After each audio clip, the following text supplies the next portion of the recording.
السلام علیکم ورحمۃ اللہ وبرکاتہ۔ بسم اللہ الرحمن الرحیم۔ مقدمے بازی اور سمادھان کی راہ، جب پڑوسی بن جائیں پکشکار پارٹ 4۔ پڑوسیوں کے جھگڑوں کا اسلامی سمادھان۔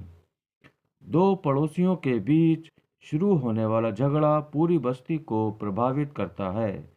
جیسے ایک گھر میں لگی آگ پوری گلی کو جلا دیتی ہے، ویسے ہی مقدمے بازی کا اثر پورے سماج پر پڑتا ہے۔ ان جھگڑوں سے صرف پکشکار ہی نہیں بلکہ انیہ لوگ بھی پریشان ہوتے ہیں۔ اس لیے اسلامی شکشاؤں میں پڑوسیوں کے سمبندوں کو اچھا بنائے رکھنے پر زور دیا گیا ہے۔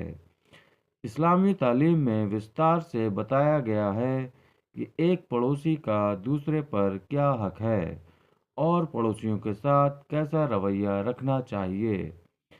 کئی اسلامی پرمپرائیں پڑوسیوں کے رشتے اتنے مضبوط بنا دیتی ہیں کہ مقدمے کی نوبت ہی نہیں آتی۔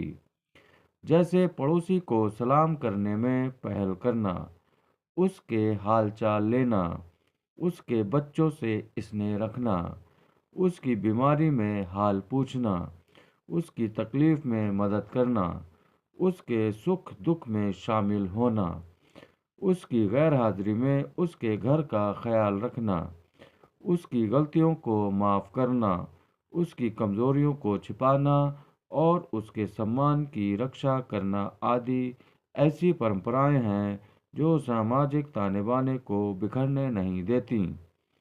اسی طرح اسلامی شکشائیں ان کاموں سے روکتی ہیں جو وواد پیدا کرتے ہیں، جیسے پڑوسی کے گھر میں جھانکنا، اپنے گھر پر پرنالہ اس کی اور کرنا، اس کا راستہ روکنا، کچرا اس کی طرف پھینکنا، اس کی عورتوں کی اور نظر اٹھا کر دیکھنا، اس کی چغلی یا برائی کرنا، اناوشک باتیں اور اپشبدوں کا پریوگ کرنا۔ اسلامی سبھیتا ہمیشہ ایسے آچرن سکھاتی ہے جو پڑوسیوں کے بیچ نفرت، دویش اور دشمنی کو ختم کرتے ہیں اور مقدمے بازی کی سمبھاونا کو مٹاتے ہیں۔ قرآن اور آخری پیغمبر حضرت محمد صلی اللہ علیہ وسلم کی شکشاؤں میں ہر سماجک سمسیا کا حل بتایا گیا ہے۔ اسلامی جیون ویوستھا میں جو سدھانت اور نیتیاں بتائی گئی ہیں وہ منشیوں کے بیچ، خاص کر پڑوسیوں کے بیچ پریم، کرونا اور سہیوگ کا واتاورن بناتی ہیں۔